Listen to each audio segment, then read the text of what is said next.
Home from the bars yesterday. It was midnight when I saw her walking alone. It was her eyes that made me pull over. She was crying, mascara running down her face, but it wasn't her tears that made me stop. It is not uncommon to see a girl crying at this hour of the night, waiting for her drunk boyfriend to apologize after getting too friendly with the bartender.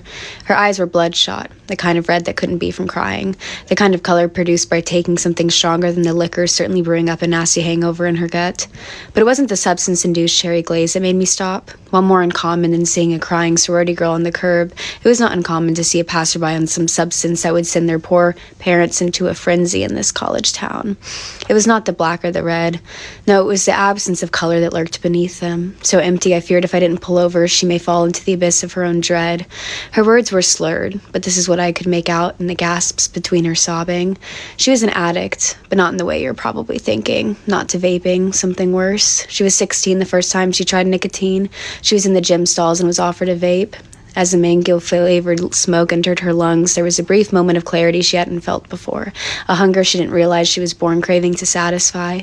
Like she was a puzzle, but there was one piece missing, and that hit filled the gap. She bought her own the very next day. She was never addicted to nicotine. She was just addicted to escaping. She was an addict, but not in the way you're probably thinking. Not to alcohol, something worse.